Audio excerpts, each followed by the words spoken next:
Hello, everybody. Welcome to Bird Notice. Billy here. Leading off, Austin Hayes is placed on the injured list. Heston Kjerstad is recalled.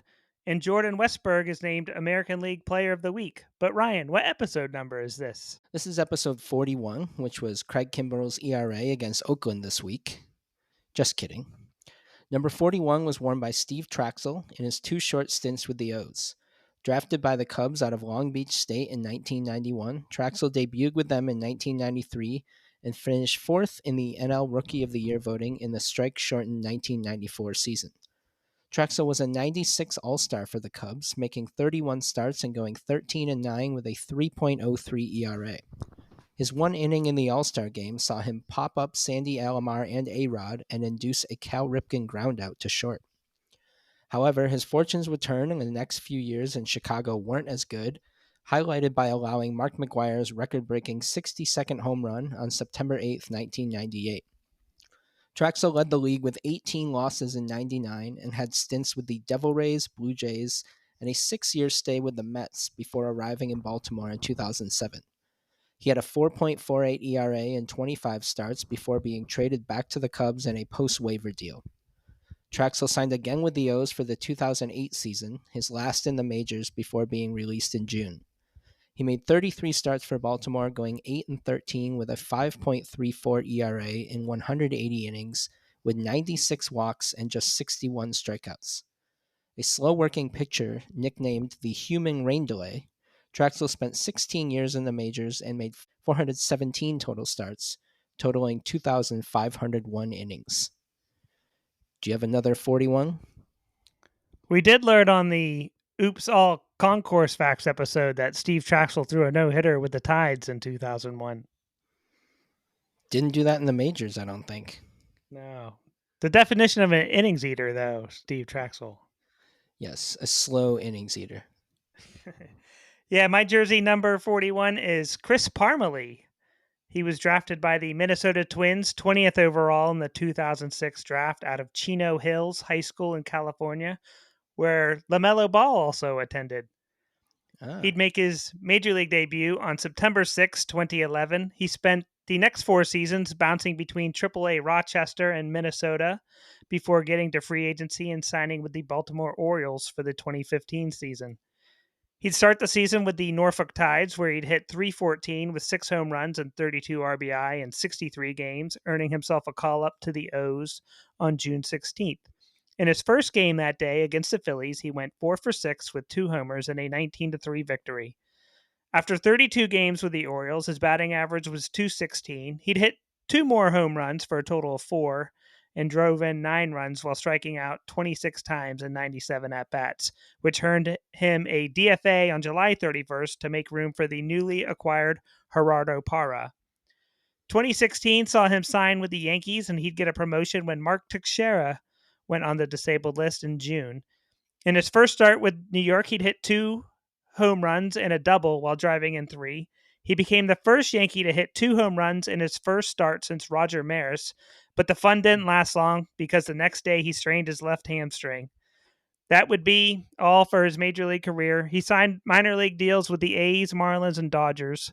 He was the 2009 Florida State League Home Run Derby winner, and he hasn't played professionally since 2019 ended and is still only 36 years old. Yeah, when you brought him up, I immediately thought of his time in Rochester. I didn't even register that he was an Oriole at all. Yeah, I remember him with the Tides. He was very good with the Tides, and sometimes you get delusional because I was like, oh, a first-round pick resurrecting his career with the Orioles and the Tides, and he got the call-up, and it was just, wah, wah, wah. Yeah, I pulled up his numbers while you were talking. He played a total of roughly a full season with Rochester across 3 years and finished with 27 homers and 90-something RBIs, so a classic 4A player, I would say. Yeah, for sure. That's pretty cool. In his debut with the Orioles, he hit 2 home runs. In his debut with the Yankees, he hit 2 home runs, and then nothing after that. Yeah, I mean, it's like Jorge Mateo in April. You just get Chris Parmalee for 1 game, and he'll do some damage. Yeah, we got some topics here. Jordan Westberg, AL Player of the Week for the second week in a row, and Oriole was named American League Player of the Week, and this is the first time the Orioles have won consecutive Player of the Week honors since 1981. One of those was Eddie Murray. Can you name the other one? I figured this was coming when you mentioned there were two. 81. Ken Singleton. No, this is a trick question. It was Eddie Murray 2 weeks in a row. All right, fair enough. Yeah, Westberg had 5 extra base hits, 8 RBI, and a 1.413 OPS. Very nice. Yeah, we've talked about him. He's kind of the silent assassin in O's lineup. Got that positional versatility, good speed, just a very good player. Yeah, he's impressing me. Like, I knew he'd be good, but I couldn't have predicted what he would do, really, and he's exceeding whatever I thought he was capable of, especially so far. Right. Yeah, I kind of envisioned him as like a good utility player, but he's been a very good starter so far. Yeah, he could be an all-star, and you wouldn't even really think twice about it. Right. Andy Koska of the Banner did an article on Westberg this week where Westberg said he noticed Gunnar Henderson stood more upright and could see fastballs more easily because his hands were higher. So he tried to blend his batting stance with Gunnar's batting stance. So that could be a key factor why we're seeing this breakout. Yeah, I would say emulating Henderson's a good idea for everyone, but he's clearly just so talented that it won't work for everyone. But good to see it's going well for Westberg so far. And Gunnar might be named American League Player of the Week for this past week, so they could have 3 in a row. It's possible. Adley's blowing up too quietly. Yeah, he's starting to turn it around, and his average is well over 300 at this point, and seems like more of his homers are solo shots. Not that he can control that, but. And then Will Leach, you know who he is, the Deadspin guy.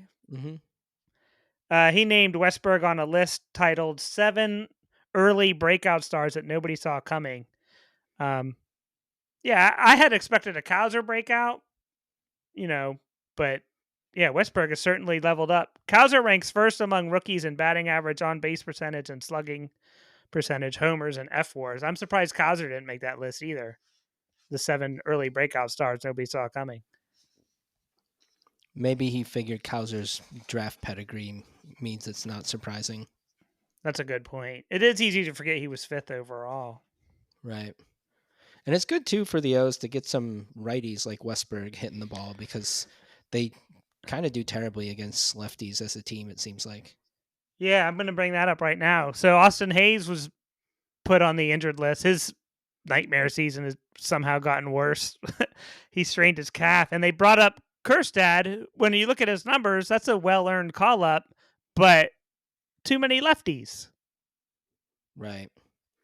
And we kind of foresaw Hayes getting hurt at some point, and I think I said earlier this year that it wouldn't probably be a bad thing, give him some time to rest and reset mentally as much as physically. Even with Holliday's demotion, Kjerstad is still like one too many lefties. Yeah, I agree. I mean, they've certainly had trouble against them this year, and hopefully that doesn't continue because there's still a lot of baseball left. Peyton Burdick and David Ben Wallace both got DFA'd this week. And like Levon Soto last week, the Reds claimed Peyton Burdick. Burdick had 28 strikeouts and 58 at-bats with the Tides. Ouch. What were your thoughts when you saw him in Norfolk? He's big. His picture, they show their picture, like their studio picture, like their yearbook picture on the video board when they're at bat. He has a big tattoo that comes across his forearm, and he makes sure to get that in the picture. What's it say? I don't know. It might say like Burdick or whatever, but he wants everybody to know he's got a big, fat forearm tattoo. Right. Yeah, I just pulled up the O's numbers. Their splits against righties and lefties, and overall they're actually hitting better against lefties, which makes me feel dumb. But then I go down and look at lefties versus lefties. They're hitting only 228, and that's their worst split of any certain handedness versus a certain handed pitcher. And that's why when Jackson Holliday was optioned, Ryan McKenna got the call up. I would have voted for Connor Norby, but McKenna's back. On a scale of 2 to 34, how surprised were you by the Holliday demotion? Not very. I think we talked about how because they're trying to contend, you can't have somebody in your lineup every day that's not hitting. And if they were a team that was still fully rebuilding and very bad right now, like the White Sox or something, then you might as well keep them up and let them work through it. But you're trying to win games. What about you? The White Sox, who just swept the Rays. Yeah, that's true. I actually think they're not currently the worst team record wise. I think that's the Marlins now, but either White Sox or the Marlins or a handful of other teams, Holiday could be up and not be a huge drag on those teams because they're already bad. I was surprised by the demotion. I thought they would give him at least another week. I had mentioned May 1st as like a day to maybe keep in mind. I was trying to figure out what they were doing with Holiday, and then I realized that they don't know what they're doing with Holiday. It seems that way. And that makes sense because, like, how do you prepare for a guy to blaze through 4 levels of the minor leagues like that? Yeah, I think a slow play would have benefited everybody, but it is what it is, and hopefully he can start hitting again at AAA. And it seemed to me that he was just not getting around on major league fastballs, and there's clearly talented pitchers at every level these days, but I just think the velocity at AAA is not what it is in the majors, and he just looked a little overwhelmed by guys who threw. Yeah, it seemed like they wanted to have it both ways, where they wanted him to keep developing, but they also wanted him in the minor leagues. It seems like they made a spot for him at second base to take also. You just mentioned the pitching. Elias had mentioned because of all the pitcher injuries in the major leagues that now there's a dearth of pitching in AAA, and that was possible reason for his call up, maybe an excuse they sold themselves on. But you had also mentioned Holiday not getting hits. He wasn't even putting the ball in play. Right. He was a black hole in that ninth spot. No, I mean, he struck out in exactly half of his plate appearances, and he went 2 for 34 in his time up in 10 games. And just this week, Jorge Mateo has 3 hits, and 2 of them are doubles, which Holiday did not do either. So I think Mateo is certainly right now a better major leaguer. After he was sent down after spring training, which to me was like a decision based on patience, they should have leaned into that, especially after signing Tony Kemp.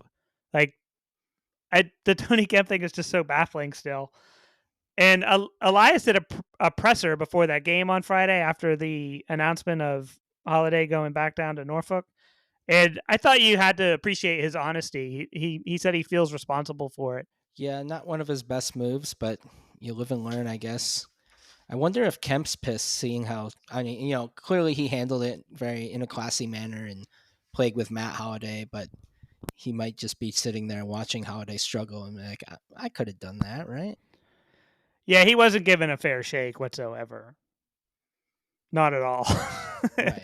But I mean, that goes back to being a good team. Like your job isn't Mm-hmm. to give players like Tony Kemp their fair chance. You're trying to win now, and they just replaced him with the wrong guy, I guess.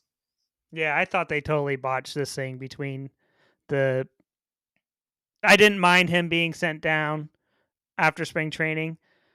No mistake there. But my first issue then is the early call up. If you were going to call him up that early, then you should have just put him on the opening day roster. Yeah, it did kind of defeat the purpose of keeping him down to begin with.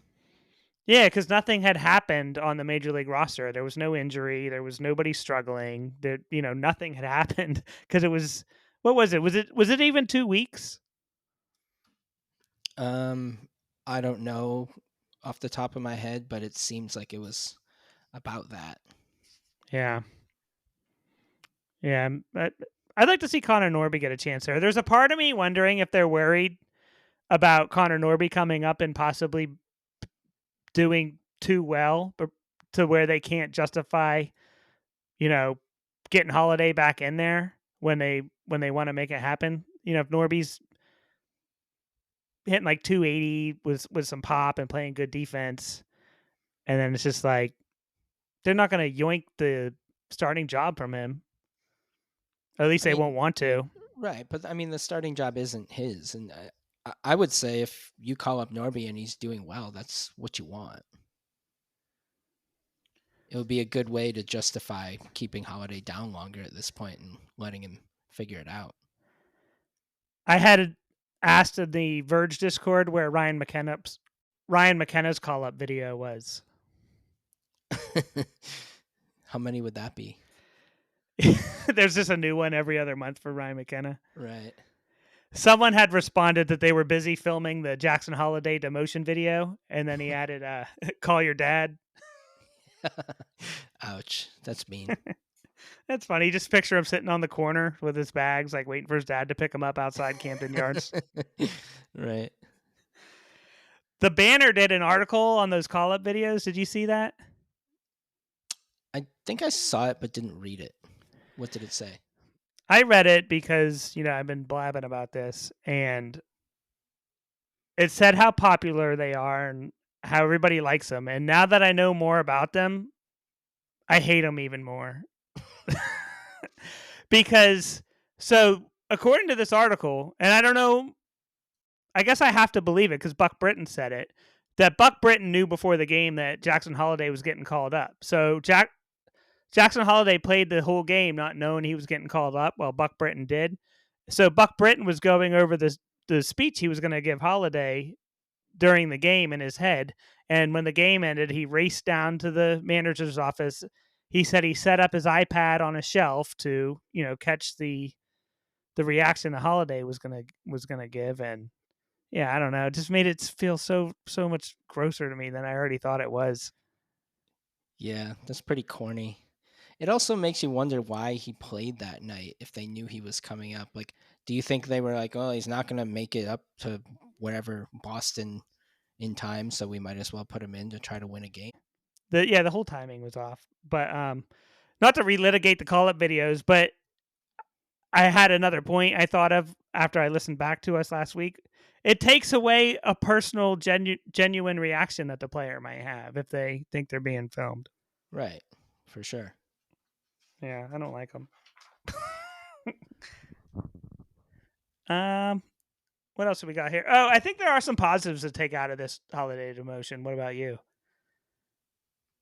In terms of like his development, or Yeah, I guess anything. Like, I like that they quickly corrected a mistake that they thought they had made. Like last year where they demoted Irvin right away. mm-hmm. And I think now, like, fans and journalists and radio jerks like Locke and Fora can stop pining for Holiday. Like, no one's going to be begging for a Holiday call up now. He's going to be able to kind of play pressure free. Like, even takes it off the front office's plate too. The pressure of like, oh, Holiday went 2 for 4 again. We got to call him up sometime soon. And now everybody can just breathe. And they've given away those T-shirts, so you don't have to worry about that anymore. And there's no more like first hit pressure or anything. Yeah, basically they pushed too hard, too fast, and part of this was Jackson's fault by being so good so fast. Yeah, let's blame him. Yeah. It was nice seeing him in the lineup today, though. I went to the Tides game today, and there is a part of me that hopes Jackson Holliday is a Tide for life. Just never cracks the roster again. Yeah, just 12 years in Norfolk. How did he do today? He hit a double. I believe I saw it was 99 miles per hour off the bat. But there is something I saw that's not going to show up in the box score, and that is he dropped a ball during the toss around in the infield after a strikeout. Okay. It happens, I bet. I don't know how often, but can't be the first time. Yeah, so that's a learning experience he can think about tonight. Yeah. I posted that on Threads as a joke, and I got a legitimate reply from someone. So be wary of Threads, I guess. I only post on there like once a month because no one is on Threads. Paul F. Tompkins called it the equivalent of whispering into a sock. Yeah, I had high hopes for Threads, but it seems to really not exist in a way. Yeah, I did too. I signed up the first day, and then I got on there. I was like, "Where is everybody?" Right. uh, Rehab talk. So I did go to the Tides game today, and John Means pitched. Did you hear about his start at all?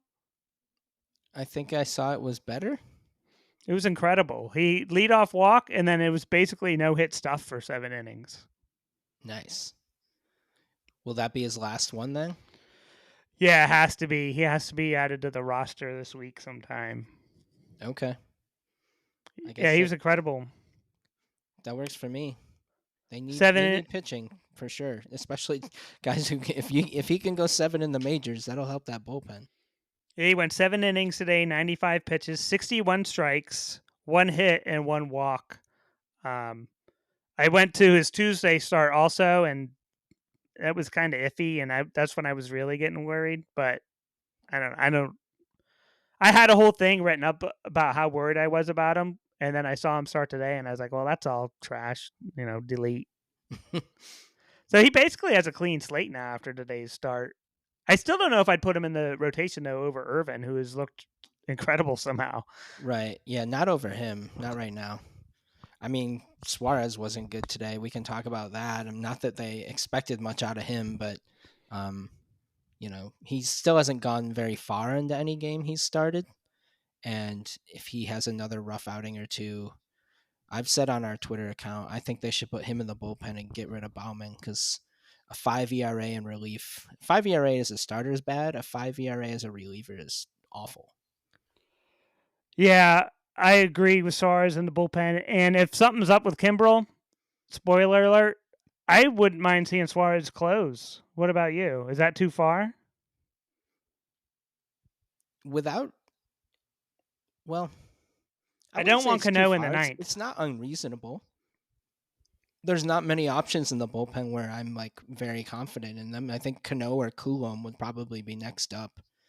Maybe they do something like that by committee and based on the batters coming up in the ninth. But yeah, I don't think it's a crazy thing to say. Yeah, he's got an arsenal and he throws pretty hard. Yeah, he does. And you'd think he might throw a little bit harder if he's only out for 1 inning at a time. I've seen a bunch of minor league rehab starts or games over the years, and once you get past the excitement of a major leaguer appearing in a minor league game, they're typically kind of boring. Because they're literally out of their league, so they just they come in and do their work for half a game or a few innings. So this was good to see.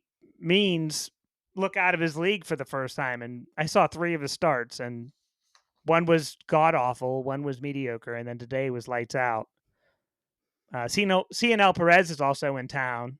He made 2 appearances. I didn't get to see either of them. I wanted to go to the game Friday, and I got vetoed by my wife, and that was Bradish's start. Yeah, he seems to be getting close too. I heard them talking that he might be the TBA starter for the Yankees series. That's crazy. It is crazy to think about. You would think it'd be Means, but maybe that doesn't track with his rest. But just the fact that Bradish might be back and starting against the Yankees this soon I'm shocked by that.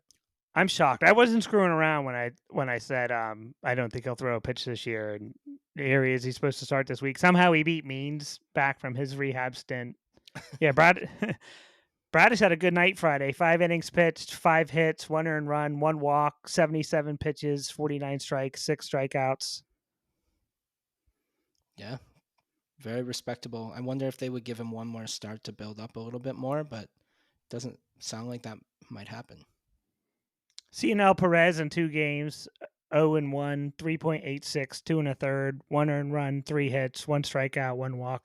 Where are all these roster moves going to come from? So we got to add Perez, Means, and Bradish to the roster. Who's gone? Johan Ramirez.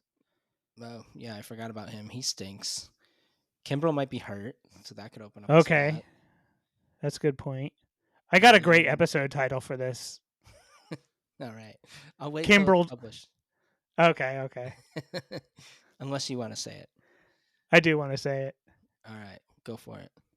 Kimbrel Jong Un. Oh. I get it. But yeah, that's a good point. Kimbrel, injured list, Johan Ramirez, and then I'm going to vote for Mike Baumann. Yes. Yeah. Forgot about him too. Ramirez and Baumann voted off the island. I think I like Ramirez better than Baumann. That's how far Baumann has fallen this month in my eyes. I wouldn't like having to choose between the two of them because I think they're both kind of crappy. Baumann throws strikes, but he gets hit. Ramirez, I just can't get over that Fujinami-like outing he had Yeah, that was ugly. last week. So, are we putting Means back in the rotation? Or are we going Irvin, Grayson, Bradish? Who you got then? Irvin. I got Irvin, and then who am I missing? Burns and Burns. Kramer.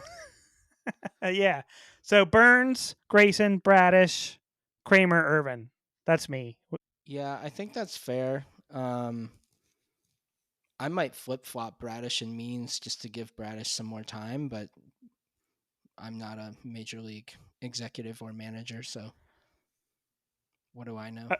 Oh yeah, I didn't put them in order there. I was just trying to name the five. No, I just meant like Means in the rotation and Bradish Yeah. in the pen. Oh wow, okay. Yeah, I would have never thought of that. I have a feeling Irvin's going to end up in the bullpen, and they're going to go with Means. That's just a hunch I have. I wouldn't like that based on how Irvin looked the last couple starts. No, we got the cool Irvin we were promised last February whenever that Right. trade was made. The Oakland, my friend who's an A's fan texted me about him after he pitched against Oakland, and I said, "Yeah, we've been waiting for the Oakland version of him." Yeah, Hopefully we it's a finally got trend. him. I was excited about him last year. Last year, he was my number one offseason acquisition going into the season. Right. Well, and the Hernandez was playing for Oakland. Like he's clearly done well for them. You want Irvin to get his worth out of that deal. And that's all I got. We ready to recap some games? You got any other thoughts on the week? No, let's go for it. Trying to think. I guess that's it. There's a lot going on.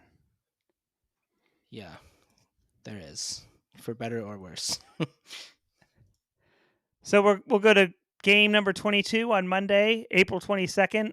Orioles at Angels. Albert Suarez versus Reed Detmers. Yeah. Albert Suarez, the upstart, versus Reed Detmers, the very solid young pitcher for Oakland, for the Angels, I should say. Got the A's on my mind after today. Do you call them the Los Angeles Angels of Anaheim, or? No, I think the Angels. You know, even when someone says LA, you just immediately think of the Dodgers, not them. Yeah. Yeah, they should just go back to California Angels. Right. Everyone knows that fake branding doesn't work. They should just be California. Every time someone says that Angel Stadium is the fourth oldest in the majors, my jaw drops. Yeah, I actually don't think I knew that. Isn't that crazy? Because it's such a piece of shit, at least on TV. Like, you would think the fourth oldest stadium would be like some cathedral, like Wrigley or Dodger Stadium or Fenway Park, and it's just like this parking lot. Right. Well, I mean, those three you just mentioned, there weren't a lot of stadiums built between those and then the kind of new wave. So I guess it makes sense. The Angel Stadium, like on its face, looks okay. You know, it's just it doesn't look old, but it's still stupid. Did the Rams used to play there? No idea. I have no idea either. I thought the Rams played at the Coliseum or something back when they were in LA. No, I think they played at the Rose Bowl for a period of time. Oh, did they? And Should then we look this before they up? moved to St. Louis, and then came back, obviously. I don't think they ever played at the Coliseum. I can't say I'm a Rams fan or follow anything they've done since like Kurt Warner was there. So, did you see that movie American Underdog? It was pretty good. No, was that the one about him? Yeah, where Chuck played Kurt Warner. No, but I do have a fun fact that my undergrad, Boston University, doesn't have a football program anymore. But in their last year, they beat Kurt Warner's Northern Iowa team. So they couldn't have been that bad. They were just clearly losing a ton of money. Okay, I got the results here. The Rams played at the Memorial Coliseum from 46 to 79, and then again from 2016 to 2019. From 1980 to 1994, they played at Anaheim Stadium, All right. and then they moved to St. Louis, and then SoFi now. Right. And did they also play in that weird soccer stadium with the Chargers when they first moved to LA? Or did the No, that Rams? was just the Chargers. Okay. Yeah, the Rams played at the Coliseum then. I don't know how anybody is like a real Rams or Chargers fan anymore. Yeah, I feel like especially if the you Chargers. I feel like either. Like I guess like if you're an old school Rams fan, you could get back into them, but you mostly I think everyone in St. Louis probably hates them now and everyone in San Diego probably hates the Chargers, so No, I agree with the Chargers, especially. I don't know have they any fans, but the Rams, I think you could get back in because they do have history there. yeah, I guess if like you have older relatives or something who were Rams fans back in the day. I wouldn't be surprised to see the Chargers go back to San Diego at some point. They're gonna have and, to build them a stadium, and then they'll though. get another $2 billion stadium down there. Yeah,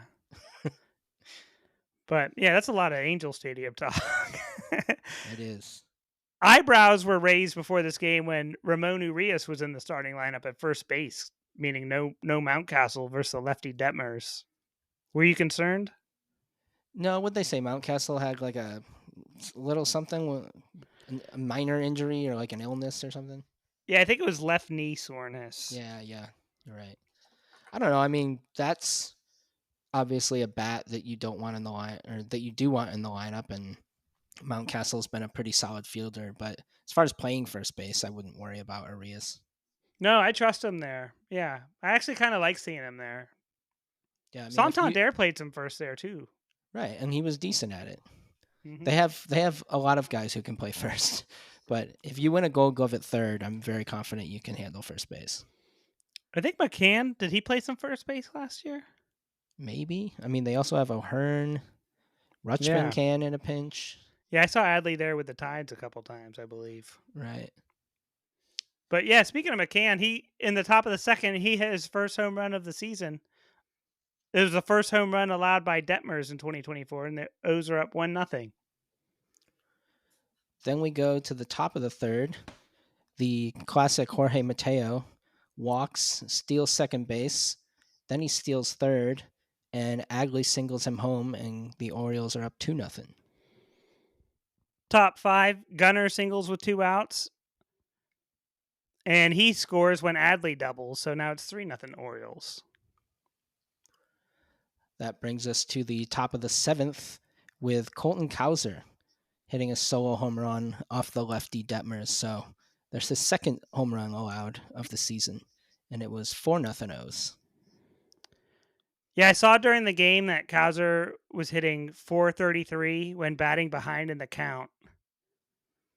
And this was his 7th game with an extra base hit in 14 starts.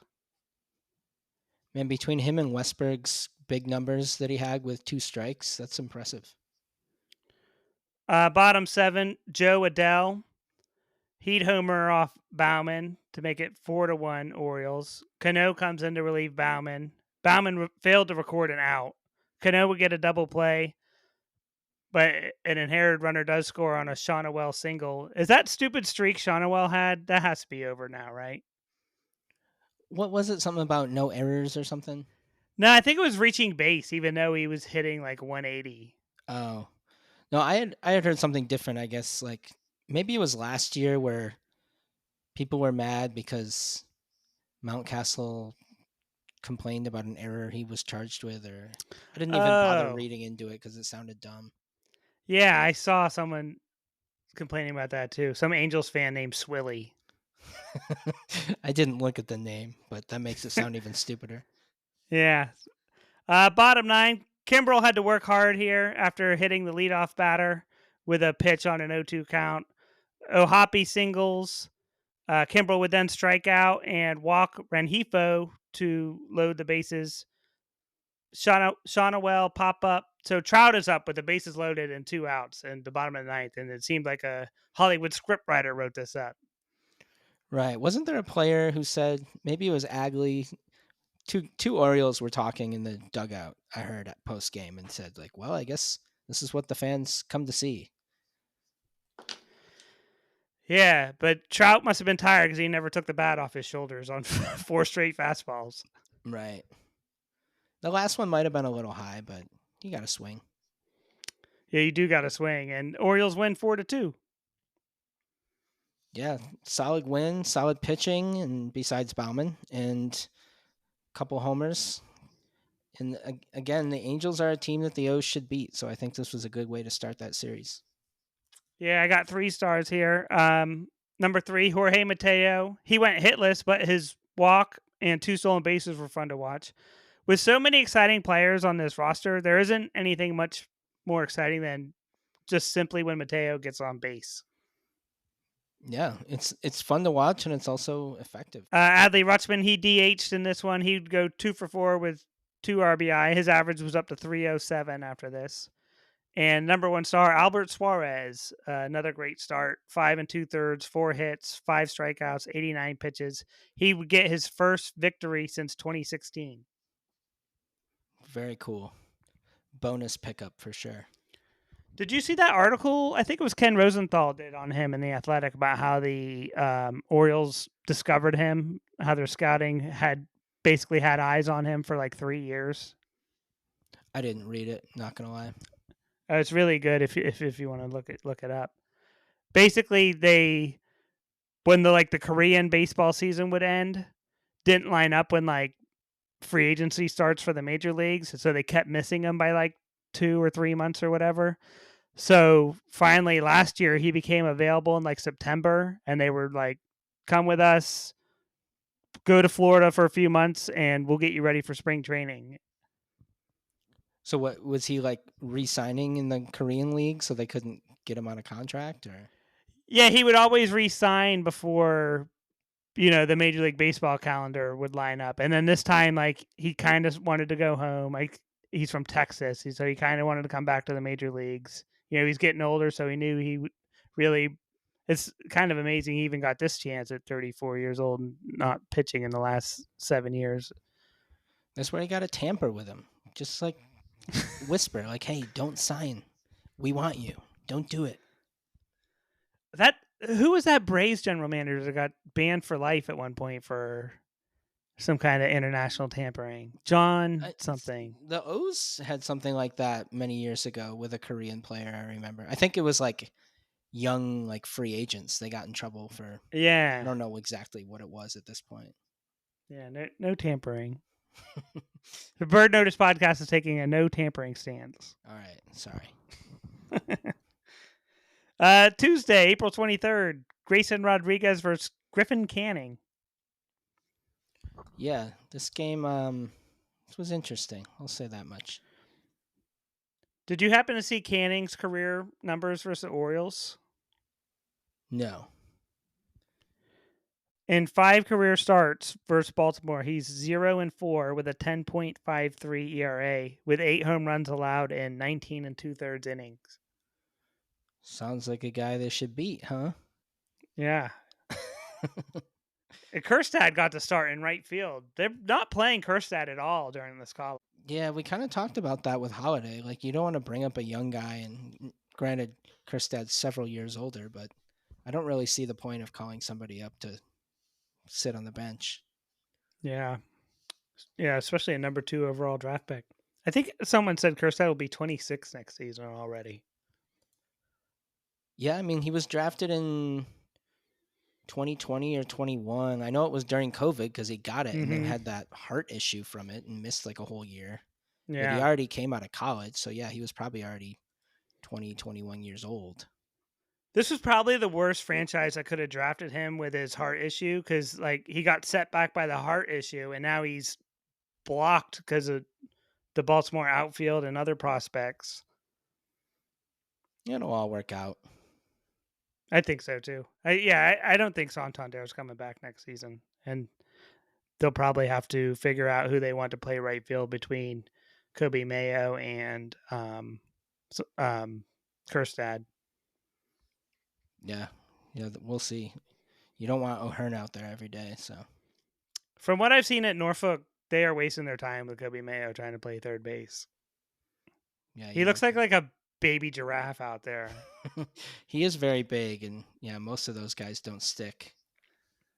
I don't know. I feel like Chris Bryant might be a good comparison for him, like as far as his power numbers and his body type. But even Bryant didn't last at third that long into his major league career. Yeah, I foresee him in right field or first base or DH. He hit a home run today. He smashed it. It was the only run of the game. Yeah, he seems like a beast. Trout would lead this game off with his American League leading ninth home run. This is his first leadoff home run since September 28th, 2012, according to the Elias Sports Bureau. And the 11 years and 208 days are the second longest span between consecutive leadoff homers in history. Do you have a guess who the longest is? Should I reread it? Longest span between leadoff home runs by the same player? Yep, perfect. I don't have a good guess. Okay, this guy should be a Hall of Famer, and there's a bunch of weird allegations against him. He's like a Gold Glove shortstop. Omar Vizquel? Yep. Uh, Actually, that's really random you brought him up. When I was back in Rochester this week, I went to a bar with my parents because I wanted to get some wings before I came home. And we were sitting at this bar in Rochester, New York, and there was a Omar Vizquel San Francisco Giants bobblehead behind the bar.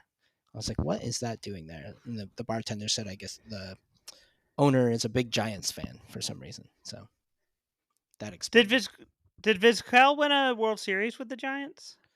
I don't know. I did look up his numbers, and he played with them longer than I thought. It was like 3 years because I have no recollections of him out there, but not sure what the actual years and World Series titles were.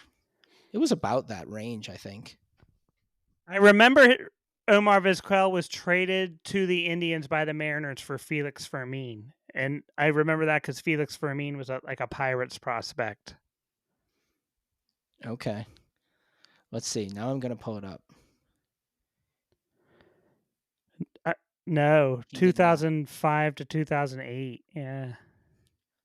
Yeah, his last postseason at bat was 2001 with Cleveland, and he ended up playing till 2012. So Oof. Yeah, good guess though. So where do we lead off? Bottom of the second.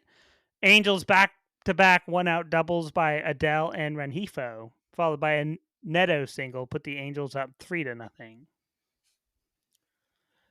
And then in the bottom of the third, the Angels would tack on a couple more after Taylor Ward led off the inning with a double. Logan O'Hoppe hit a double to score Ward, and Joe Adele singled to score O'Hoppe, and it was 5-0 Angels after three.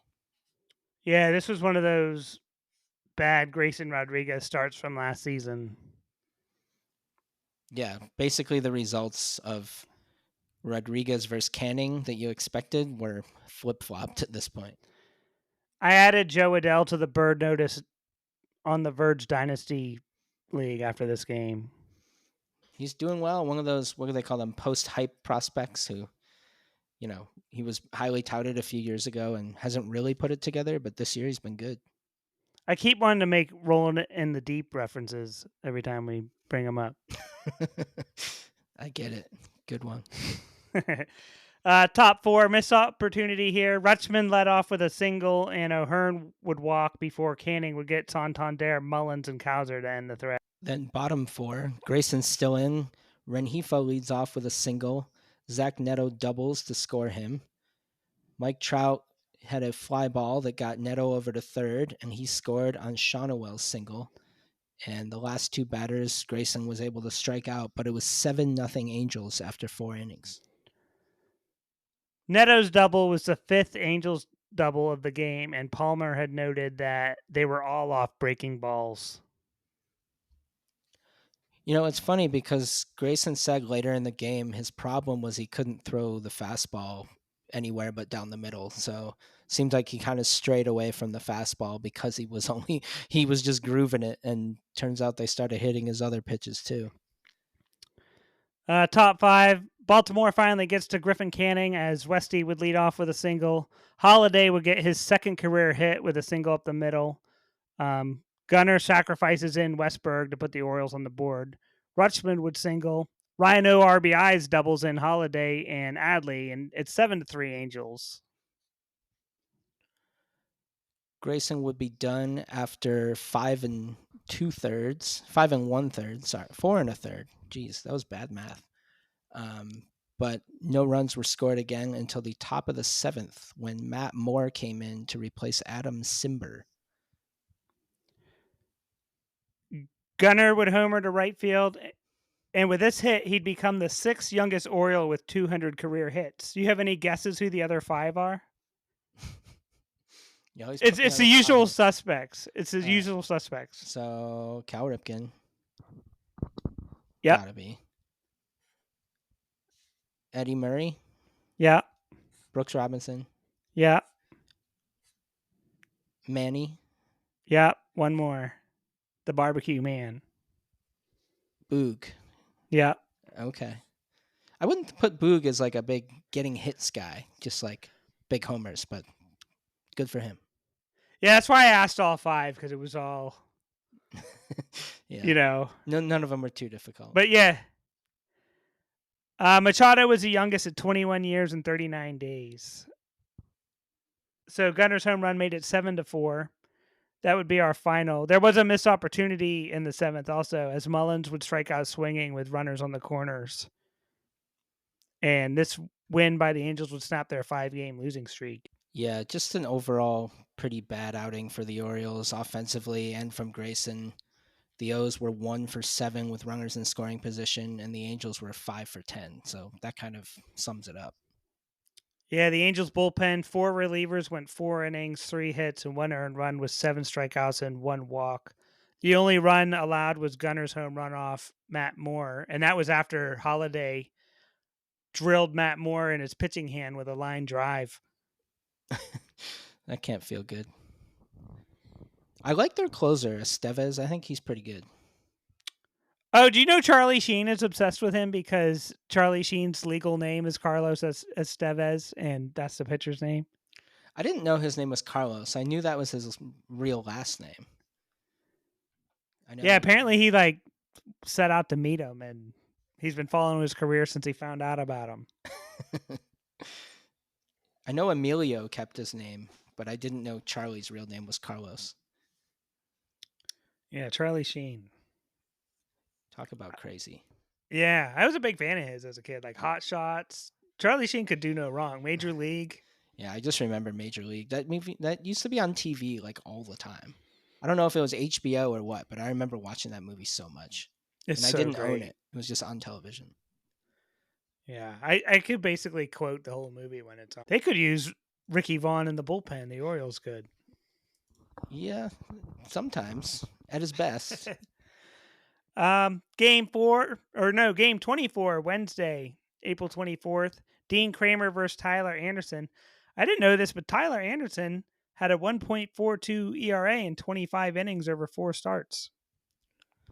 Yeah, that guy kind of resurrected his career with the Dodgers a couple years ago. He's kind of looked like a very average pitcher, and then 2022 he was an all-star, went 15-5 with a 2.57 ERA, kind of out of nowhere. On 5 games against the Angels this season, Gunnar is hitting .389 with 2 home runs, 2 triples, 6 RBI, and a 1.399 OPS. Very solid. Well, speaking of Gunnar, he would account for the first run of the game in the top of the 3rd with a solo home run off of Anderson, and it was 1-0. He got hit by a pitch on the first pitch of the game, and he was pissed. He took off his elbow guard and stuff with some force. He probably wanted a chance to hit off Anderson, apparently, with that home run. He was mad. Yeah, this was his second game in a row with a home run off a lefty. This was the 40th home run of his career. And this one, Pola Wilson from Taneytown, the Maryland Lottery home run winner. I looked into signing up for that today, but I think you have to be a Maryland resident. That makes sense, being the Maryland Lottery. Yeah. Maybe I'll set up residence there. just to try to win $500 randomly. Top five, Gunner again. He leads off the inning for the third time in this game, and he kicked things off with a double. Adley drives him in with a single. This was Adley's 12th multi-hit game of the season, and it's 2-0 Orioles. The O's extended their lead in the top of the sixth off Jose Suarez. I looked it up. He does not appear to be related to Albert. But McCann led off the inning with a double. Cowser walked. Then Mateo hit a ground rule double that scored McCann, and that made it 3-0 O's. Yeah, that double that Mateo hit, Taylor Ward made a crazy effort on it. The ball would bounce into the stands. Yeah, he laid it all out there trying to catch that ball. I kind of hate those really short walls down the line because it does allow for some cheap ground rule doubles. Yeah. Yeah, that could have been nice watching Mateo run all around the bases if that ball had been bopping around out there. Yeah, he probably would have had a triple on that. Kevin Brown noted that Mateo has 5 doubles in his 9 starts. McCann would come home. So Gunner is up now. He singled in Cowser, who had walked.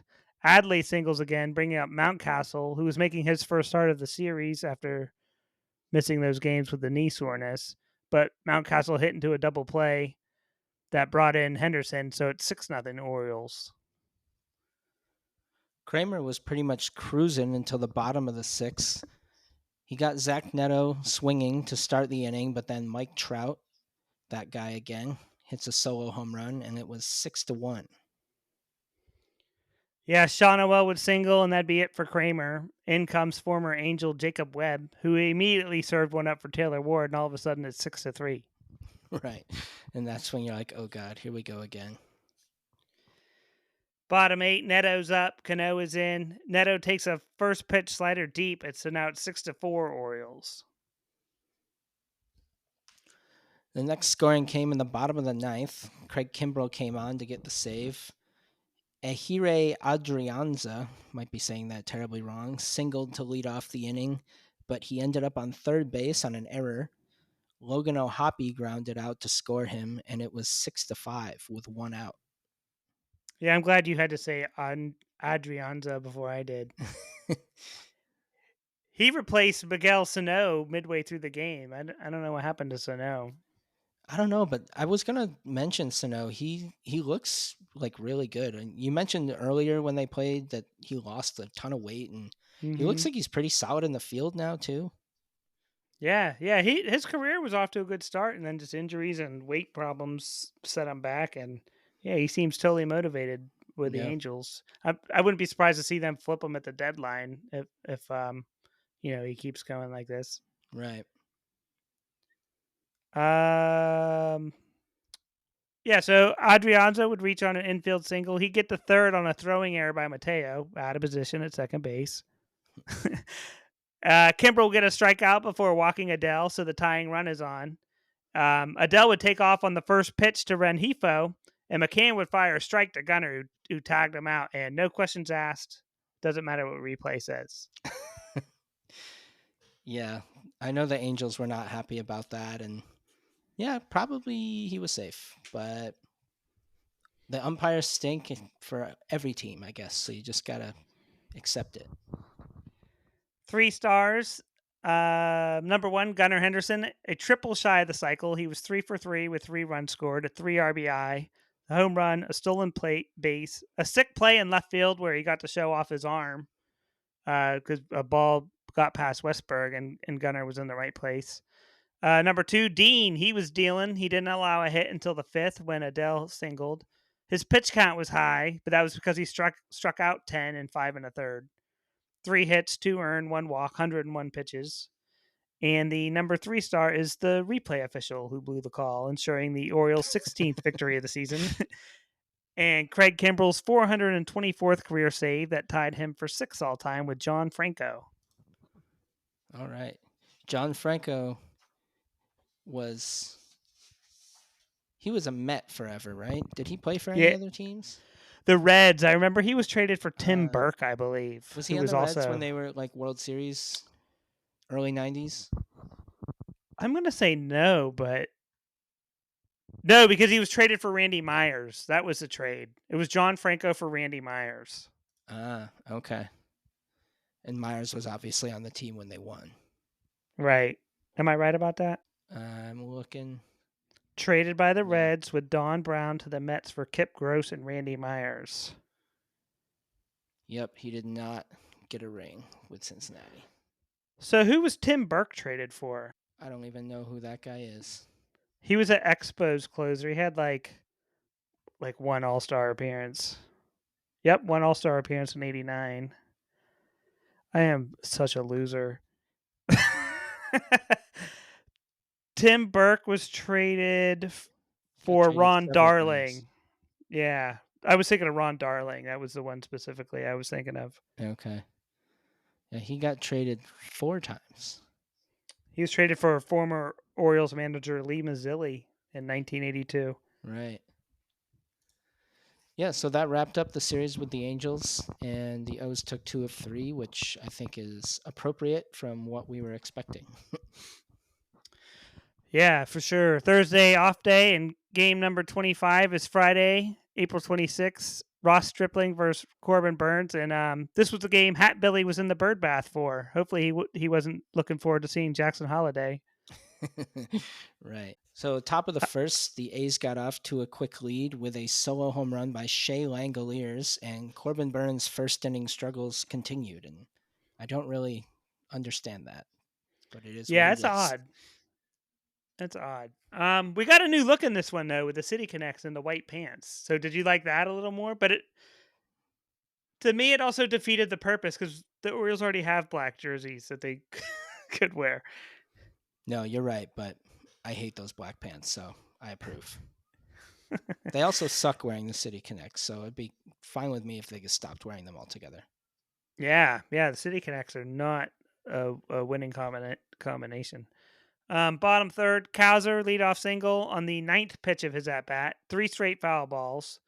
Henderson reaches on a fielder's choice. Adley is up with 2 outs and 1 on, and he would single. ORBI singles in Gunner, and we got a tie game at 1. The bottom of the fourth, the O's would take the lead. Mountcastle flew out to start the inning, but then Cedric Mullins took Ross Stripling deep for a solo home run, and it was 2-1 O's. Yeah, Kevin Brown noted that Mullins was one of 6 Orioles players with 4 home runs or more in the opening month of the season. And that didn't even include Mountcastle or Adley. Yeah, that's a good point. Top of the 9th, Kimbrel is in for the save. McKenna is in right field for Santander because McKenna is a defensive replacement. Rooker leads off with a double. Blade walks. Toro hits one to right field, and this ball just eats McKenna up. And I'm not sure he's better defensively than Santander is at this point. I think Santander is pretty solid in right field at this point. Yeah, he, like we were saying before, he improved and then he improved on his improvement. And we saw Santander make this exact same catch earlier in the game. StatCast had said the catch probability on this was 85%. I guess that means McKenna's in the 15th percentile, huh? That's sad but true too. Well, I mean, that's kind of half the reason McKenna is on the roster, right? He's supposed to be like a defensive replacement who has some speed. It's not because he's a great hitter. And when you're not doing your maybe one of your 2 jobs, it's not good. Since we're talking about McKenna, back to the mistakes they made with Holliday, the fact that they DFA'd McKenna and risked losing him to waivers for nothing. And I know it's Ryan McKenna, so most Orioles fans are like, shut up. But that shows that they made a mistake because he's already back on the roster after they exposed him to waivers and could have lost him for nothing. Right. Yeah, nobody else wanted him, so I guess the O's decided they're forced to use him. I don't know. So this brings in Rooker. We got a tie game here. This is the first run they scored since the first inning off that home run off Burns. Kimbrel then walks 2 more, and the bases are loaded. And when Hyde had finally seen enough, Keegan Aiken came in, got Seth Brown to strike out swinging, and popped up Ryan Noda to get out of the 9th, but the O's were not able to score in the bottom of the 9th, and that brought us to extras. Yeah, Keegan Egan was stellar in this. He was in a no-win situation, 6 pitches, all strikes. He was probably removed too early. Yeah, in hindsight. So top 2, A's have the ghost runner on, Ryan Noda. He goes to third on a ground out to Henderson. Langoliers then ground one to Urias at third base. Urias would throw the ball home, catching Noda in a rundown. This was a great play. But the good feelings don't last long because Brent Rooker would double, scoring Langoliers all the way from first. Cowser just airmailed the cutoff throw. They teach you that when you're like 8 years old. Got to hit the cutoff. Seeing Cowser blow that throw reminded me that how youthful the Orioles are, and that's going to rear its ugly head on occasion. No, that's very true. And that put Oakland up 3-2. And then Mason Miller came in and did whatever he does. He's lights out. You know, I was just looking up Rooker. He's played 8 games, not including today, against the Orioles with a 1.421 OPS with 4 homers and 12 RBIs.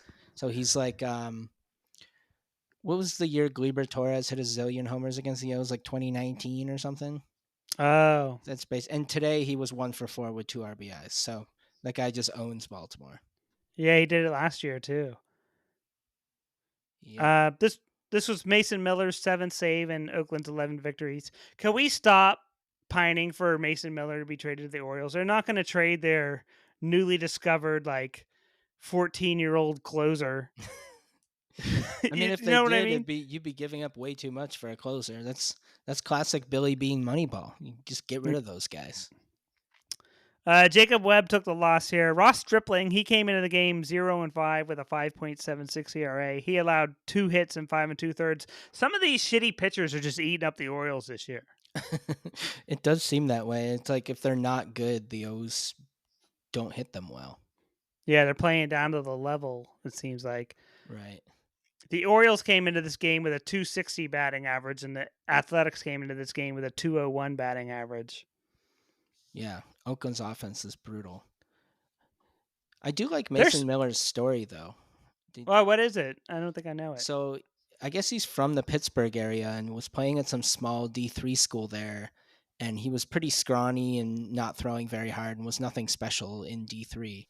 And then he discovered he had type 1 diabetes from a drug test. I don't know why he was being drug tested, but I guess it was super diluted. So they flagged it and called him back in. And turns out that was why. So once he found that out, he was able to train properly and get his blood sugar all figured out, and he just became huge and throws 1,000,000 miles an hour now. Oh, yeah, that's awesome. I do like that story. I had heard he was a diabetic, but I didn't know anything else about it. Yeah, I guess figuring that out made him who he is today. Yeah, he's lights out. Saturday, JP Sears versus Cole Irvin. The Cole Irvin tour continues. Man, yeah, I don't know what got into Cole Irvin, but I'm here for it. Yeah, we go to the bottom of the 4th. Gunnar singles to left field. He'd steal second before a 2-out, 113-mile-per-hour Santander double cracks the game open. It was the hardest hit ball that Santander has hit this season. Right after that, Jordan Westberg singled to drive in Santander, and it was 2-0. So we got runners on first and second. McCann first pitch swinging. It brings in Westy, and all of a sudden it's 3-0 Orioles. The bottom of the 5th, the O's would tack on a couple more with 2 outs. Agley hit a solo home run, and then Mountcastle followed with a solo home run of his own, and it was 5-0 after 5. Yeah, at this point, Adley's 3rd home run of the season, and Sears hadn't allowed a home run in his last 3 starts. Bottom of the 7th, Mateo would draw a 1-out walk. He'd steal second. He takes off for third when Gunnar sends one onto Utah Street, giving us our 7-0 final Orioles victory. This one was easy. Yeah, I like games like this. Yeah, this was a treat. Right. I did give out 3 stars. Number 3, Brandon Hyde. He was celebrated at this game with his 2023 Manager of the Year bobblehead giveaway. I guess we can see what those are going for on eBay. Probably way more than they should be. Number 2, the team is so good now. It's hard to pick just 3 stars a lot of the times now. So I went with the 1 through 7 spots in the lineup as my second star. They went a combined 9 for 28. 6 of the 7 runs scored. All 7 runs batted in. And Westberg and Gunnar were the only two with a multi-hit game. And the number 1 star I gave to Cole Irvin, 7 shutout innings. He became the first Orioles starter with 2 straight starts over 6 innings pitched and 0 earned runs since Kyle Bradish did it last September in 2023. Now that I'm reading that, that's actually not that long ago. It was like 30 games ago. It's still cool. I mean, the fact that Cole Irvin's been good for 2 starts is really exciting, and he'll have some bumps, but I hope overall it's a trend that he continues. Yeah, nowadays that's like the equivalent of back-to-back no-hitters. Right. 6 innings pitched and no earned runs. This game was also only 2 hours and 10 minutes. That's awesome. Oh yeah, those are the best. I love the pitch clock. Whenever I see people railing on the pitch clock, I'm like, what are you talking about? I'm seeing here most bobbleheads are about $40. They're between $20 and $39. That's not terrible. Oh, some asshole wants $75. I mean, I'm still not buying one regardless. It's a manager, but yeah, that's something you want to find at Goodwill. So now we're on to today, game number 27. Paul Blackburn versus Albert Suarez. This is a sneaky pitchers matchup. Paul Blackburn 2-1 with a 2.03 ERA, and Albert Suarez with chasing down Oral Hershiser with his scoreless inning streak. Yeah, and I use the Yahoo Sports app, and when I'm just checking scores, and they have this little thing for the game previews, and it shows you who's betting on whom, and it was like 90% for the Orioles. But knowing that Blackburn had been good this year, I was kind of like, it was curious to me, and yeah, we'll see how it ends. Yeah, we start off in the top of the second with a Seth Brown home run to right field, put the Orioles up 1-0. Who was the Orioles outfielder? He was left-handed. He played in the outfield. His name was Seth. I think he played for Smith. the Rockies. Yes, Seth Smith. Yeah, all day long I was like, Seth Brown, Seth. Who's the other Seth? Seth Smith, didn't he have a cool story? Like he was a quarterback for Tennessee or something cool like that? Did we talk about him before? Now I feel like we talked about him before. I don't think so. He was a back. Okay, he played at Ole Miss. He was the backup to Eli Manning. Oh, that's awesome. What year was he on the Orioles? He was on the O's in 2017. Okay. He's one of those guys I thought was going to be better than they were. I mean, in 2017, that was like most of the O's. I don't believe he ever played for the Tides. Well, while you're looking that up, we'll get into the bottom of the second. Santander walked. Ryan Mountcastle singled, moving Santander to third. Mullins grounded into a force out, but that scored Santander, and it tied the game at 1. Mullins would then steal second.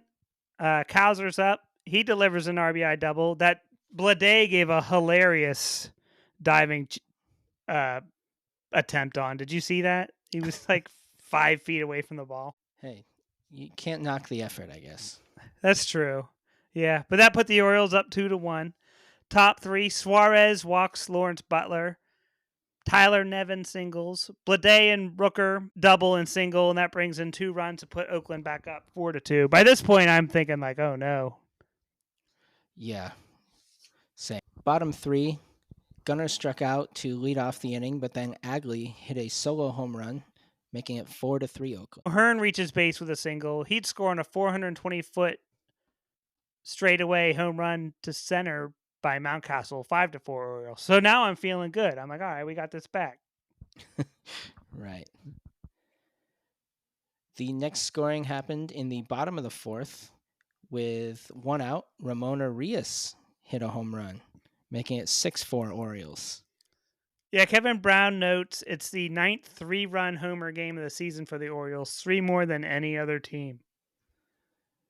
I'm just impressed that Arias hit a homer. Yeah, he had like 14 2 years A couple ago. years ago. Yeah. Yeah. That was one of my hot takes this year was I thought he could get to 10 and he's got one. Yeah, he might not play enough this year to get to 10. Right. Top 7, Coulomb is in with his blue glove after another nice performance by Keegan Aiken. Keegan Aiken is not fucking around. No, he's had a couple of hiccups, but overall he's been good. Right, like, we didn't even mention him when we were talking about pitchers being removed from the roster when the other 3 guys come back. Right. And And that's he a is an first option. for a while. Right, so that's the first time that we haven't looked to, like, kick him off the island, and he has an option, so, like, he could be demoted with all these roster moves because the option guys go first a lot of times. Right, right. It's amazing he has options left. It feels like he's been around forever. That's true. But yeah, Coulomb gets the first 2 out before Tyler Nevin will get some revenge for getting screwed after spring training by taking one deep. So the A's are within 1 at 6-5 Orioles. I bet you he really enjoyed that, hitting that home run. Yeah, I thought so too. He says he's saying all the right things. If you've heard any of the quotes, like no hard feelings, you know, the Orioles gave me a great opportunity, but they kind of made him a promise and then didn't keep it in a way. Right. No, that's true. So that brought us to the top of the ninth, where Craig Kimbrel came in to try to get the save.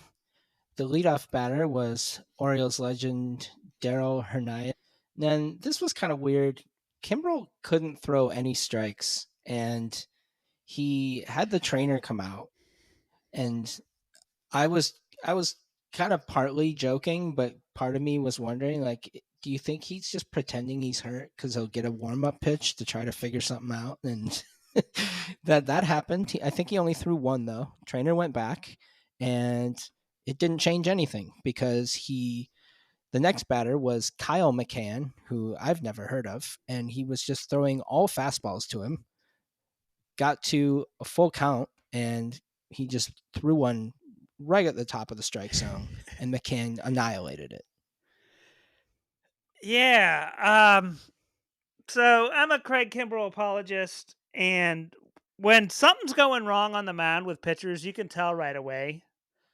And you could tell right away something was up with Kimbrel. I was kind of surprised he threw a couple more pitches before they went to check on him. Obviously, they should have pulled him at that point. Also, Yeah, he was missing on his glove side, and he was also kind of falling off that way. he looked frustrated too. Yeah, is I don't really know what the deal is, and I'm sure we'll find out. Obviously, we're hoping he's not injured, but for whatever reason, he was just not throwing strikes, and I think just kind of got desperate and was throwing fastballs, hoping that they wouldn't hit a homer. Yeah, after the game, Hyde said Kimbrel has some back tightness, so I don't know. Sounds like an injured list trip to me. Uh, Orioles fans might not want to hear this, but the Orioles need a healthy and rested Craig Kimbrel. Like it or not, he's one of the most important players on the team this season. Oh, of course. I mean, especially with their overall bullpen not being the strongest, they need that. Yeah, there's a lot of high leverage innings that Kimbrel is penciled in for. Mm-hmm. And weren't we just saying last episode, you're talking about how many saves he might have, and we said, like, if Yeah, he doesn't reach that amount, that means something bad happened. And well, here it is. Hopefully, I tried to hopefully it's I not tried to wrong. spin that. Yeah, I tried to spin that positive and say, well, maybe Felix will come back, costing him save opportunities. Yeah, but that's not happening anytime soon. That's for sure. He was thrown on his Instagram this week. Did you see that? No, Yeah. maybe he'll Yeah, have the this Bradish remarkable recovery. Tyler Wells hasn't started throwing yet either, because he could be a closing candidate too. So, how are you more worried about this Kimbrel back tightness, and you are the Tyler Wells elbow inflammation? We each gave a 5 on the panic meter of Tyler Wells. Just for the importance of Kimbrel versus Wells, I'd say I'm certainly more worried about him. back tightness could mean a million things with without having more information. It's hard to tell if this is like a week off or a month. So, and he's also pretty old, so who Yep. knows what it is. It shut back tightness or some kind of back discomfort shut down Aiken last year pretty in like the middle of the season. Yeah, I'd say I'm a 7 on the panic meter of Craig Kimbrel's performance today with the added injury news. Yeah, I'd be about there, maybe even an 8. I mean, when you think Ooh. about your back is engaged in like every time you move. So if that doesn't heal up quick, he could be out for a long time. I don't think it's Ugh. something you can like kind of pitch through. You know, you need to be, Right. I think, fully healthy with that injury. Yeah, so fingers crossed for Craig Kimbrel's health. Yeah, there was a missed opportunity in the bottom of the seventh. McKenna had pinch hit for O'Hearn. O'Hearn got the start in right field today, which is always interesting. Uh, McKenna infield single. He get to second on a throwing error by the catcher, which was no Shea Langoliers today. That was Keith McCann. What's his name? Kyle McCann. Kyle McCann. Who needs Langoliers when you got McCann launching moonshots in the ninth inning? McKenna would make it all the way to third with 2 outs and Mountcastle up, but Mountcastle had 3 hits today, and he struck out swinging, stranding the runner on third with this opportunity. And in the bottom of the ninth, the O's did not score. That was Lucas Urseg, who I had heard of, never really watched that guy pitch, and he throws gas. Yeah, I gave him my number 1 star. I wasn't going to give out stars until I heard Jim Palmer and Kevin Brown talking about Ursig being sober, and that reminded me that I had read an article about Lucas Ursig about 2 years ago when he was a Brewers prospect. And this article was written by Will Salmon, and this detailed his path to sobriety. And as somebody who stopped drinking 15 years ago, I always appreciate someone prominent speaking out about their experience with the bottle. When I was typing this up, I almost wrote, "So cheers to Lucas Ursig on his sobriety." So I'll just give a hats off to Lucas Ursig on his recovery and yeah, I probably wouldn't be able to do this podcast had I still been drinking. I don't doubt that at all. So I'm glad to see him closing out games, even if it is against the Orioles for one day. Right. I mean, I think the current state of the O's bullpen, the back of the Oakland one, is a lot better with him and Miller. Yeah, and don't forget TJ McFarland, my second star of the game. TJ McFarland. He's alive. He was part of the Norfolk Tides AAA championship team last season. He's a former Rule 5 pick of the Orioles in 2013, and he's holding it down for the A's. 16 appearances already this season. He's another guy who get flipped at the deadline. Yeah. No, as you mentioned, I think last episode, the A's, I mean, they're still not a good overall team, but they are not what they were last year, and they're not one of the worst teams in the league, I would say. No, they're spunky.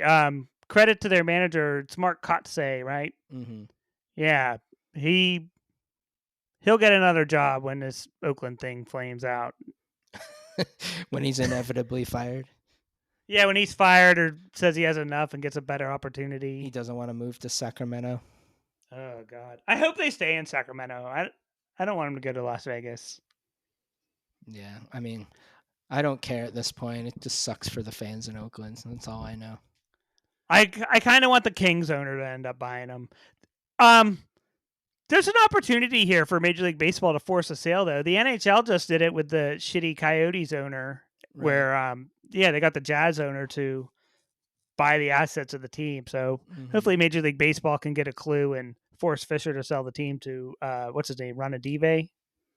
Yeah, I mean, I think that would depend on him wanting to buy them, and then you got to get a stadium and all that. So I think that's the issue, is that there's not a major league ready stadium somewhere that, unless they shared with another team in a big market, you know, technically the hockey team can play where the Jazz do. So Yeah, that's a good point. Arenas are everywhere. Baseball stadiums are not. right. And then the third star I gave to whoever took the picture of the Brandon Hyde bobblehead standing on the edge of the toilet. That shit made me laugh. There's a lot of Hyde hate lately. I'm not going there at this point. Like, I'm far from it, but that image, I literally laughed out loud when I saw it. Did you see it? Should I send it to you real quick? Yeah, send it over. Yeah, it got me good. No, I think I'm not a big Hyde complainer either. I mean, I think every manager makes some decisions that fans don't necessarily agree with, but the fact that as Orioles fans were complaining about the manager and not just the overall shitty team. Yeah, that's a great point. Oh, only 14 of Kimbrel's last 38 pitches have been strikes. That's horrible. That's Fujinami. Yeah. Yeah, that's bad. That toilet picture is funny. Was that from a fan or like someone on the team or something who did that? I don't know. I hope it's at Camden Yards. Yeah, so you ready to do a Quizturis and get out of here? Yeah, let's see how terribly we do this time. We actually did pretty well last time, but This one looks hard. It's 38 questions in 5 minutes. all right. It's can you pick the baseball player by his nickname? Oh, these are weird. If you go on Baseball Reference, there's some random nicknames that they give to guys, and you're like, I've never heard anyone call him that. All right, so let's go. I hit play. The clock is running. We got Maz, Phil Rizzuto, Mike Schmidt, Bill Mazeroski, or Carl Yastrzemski. It's got to be Mazeroski. Yeah, Pittsburgh Are Hall they of all going to Famer. be like this? You probably the Big Hurt, Fisk, Frank Canerco, Thomas. Tomei, or Frank Thomas. Yeah, I'll just blurt them out. The Wizard. Ozzy. Yeah. The Big Cat. Galarraga. Yeah. Jolton Joe. DiMaggio. This might be the most elementary of the 3 quizzes we've done so far. Mr. Cub. Banks. That was my guess too. Crime Dog. McGriff. The Man. Stan. Musial. Yep. Rocket. Clemens. Yep. Big Mac. McGuire. Yep. Sparky. There's okay.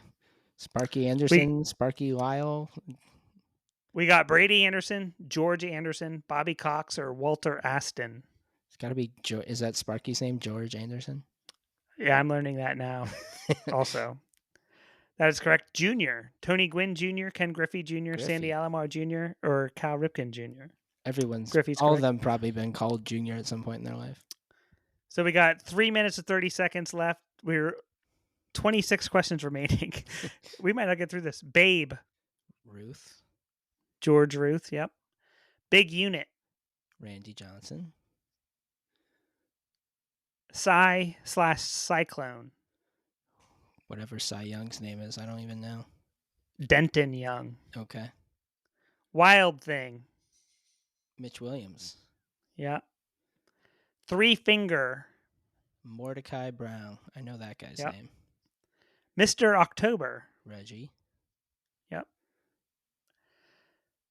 Georgia Peach. Ty Cobb.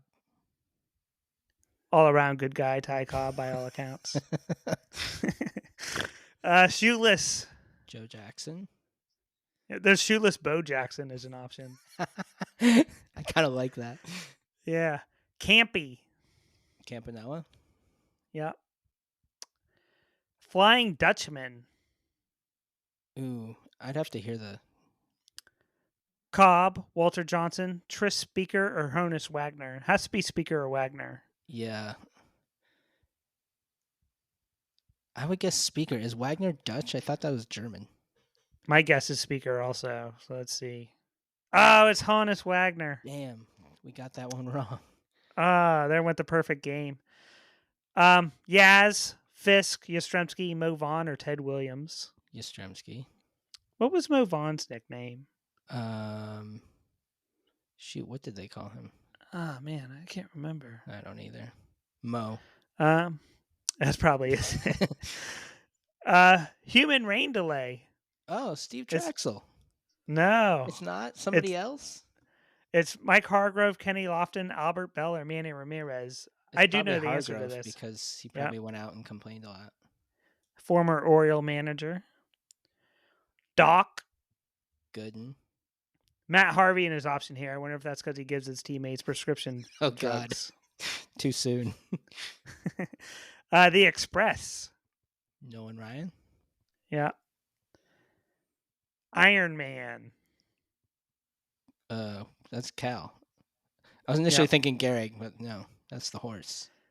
Say Hey Kid. Willie Mays. We got 11 left in 55 seconds. Pops. Doug Drabeck, Roberto Stargell. Clemente, Willie Stargell. Hammer and Hank. Aaron. Henry Aaron. Lefty. Gomez. Grove. We got Bob Gibson, Don Drysdale, Jay Dean, or Robert Grove. It's Grove. Lefty Grove. The Flying Hawaiian. That's Shane Victorino. Iron Horse. That's Gehrig. Nuxie. Phil Necro. Joe Necro. Oh. It's It's one Phil, I of the think. Necros. I'm hitting Phil because we're running out of time. 10 seconds. Catfish. Hunter. That's James Hunter. The Hawk. That's Andre Dawson. Yep. Mr. Baseball. Bob Uecker. Last one. 2 seconds. Big Poppy. We didn't get it. Who could Big Poppy be? We'll never know. The options were Big Poppy, Ortiz, Pedroia, Carlton Fisk, or Mo Vaughn. That was Mo Vaughn's nickname. Let's see what Baseball Reference says for Mo Vaughn's nickname. I feel like I should know this. But we did pretty good. Oh, the 95%. They're calling the Mo hit Vaughn dog. The hit dog. Yep. All right, good. We did pretty good. 95%, 36 out of 38. Pretty basic quiz, the but Flying Dutchman, and then we didn't get time to do Big Poppy at the end. Right. Yeah. We'll appeal, see if we can get that 37th. I'm just gonna go destroy my phone in honor of him. Yeah, so as basic as that quiz was, the real test was the time. Right. So I like these quizzes. We'll keep them up. All right. It's less work for us, too. It's true. But yeah, we'll get out of here. T-shirts at birdlandsports.com. And that's all I got. You got anything else? No, just a big series against the Yankees coming up. We could see a change in the top of the division. Hopefully in 4 the O's games. Favor. Yep. So thanks for listening, everybody. We'll see you next week. Yep. Go O's.